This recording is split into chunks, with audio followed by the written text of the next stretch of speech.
The title is I Feel Stuck Due to My Location. Can anyone provide some advice on good rental markets to buy and hold? I've been looking for investment properties for a few years now. I feel stuck because I live in NYC where everything is very expensive. Yeah, so NYC, you can't generate a yield on a small rental property unless you go into risky neighborhoods. And so what I would say to New Yorkers is, well, same thing I say to everybody, there are your primary market, the place where you live, maybe the place you grew up. Then you've got secondary markets in your life. Where'd you go to college? Where'd you go on vacation as a kid? Where did your parents retire to? Where does your family live, okay? A lot of New Yorkers, the Eastern Seaboard, right? Coming down I-95 into Florida for sure. The Carolinas, they spent time there on vacation, right? You ever drive to Florida for spring break? Well, those secondary markets are useful because it narrows down the national field to something more manageable.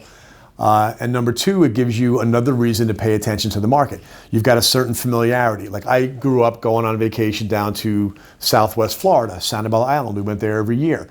So my parents ended up retiring there. So Lee County, Florida, I've got a massive amount of familiarity there. I pay close attention. When a hurricane is coming into the Gulf, I'm glued to the TV to make sure, because my parents live there, they've got property there. I worry about the impact. I'm not going to get surprised by a weather disturbance in Southwest Florida because I'm paying attention. I'm not going to be surprised if crime for some reason goes up. If they're developing, I'm going to be aware just by virtue of, it's like surveillance, right? I've got a reason to be surveilling the market because it's a secondary market in my life because of having grown up going there and because my family goes there.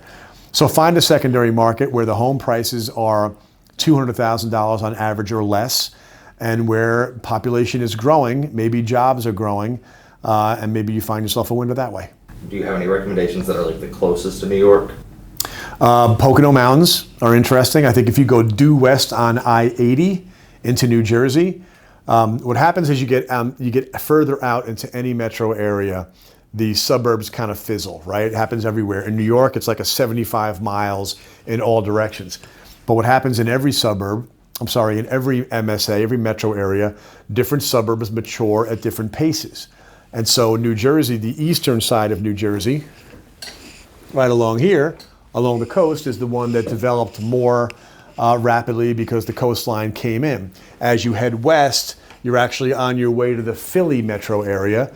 And there's an area in between where you're part Philly outskirts and you're part New York outskirts, and cities have a way, as they expand and sprawl, sometimes you can have overlap of two different metro areas, and you're right on the edge of both of them, commutable to both directions.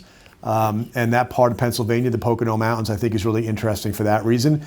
There are good parts and not so good parts of those from an investment standpoint, but they're areas that had been typically vacation areas for New Yorkers and Philadelphians that have now become commutable primary markets for folks that want the best deal they can get on a house, but still be able to get into the city when they need to.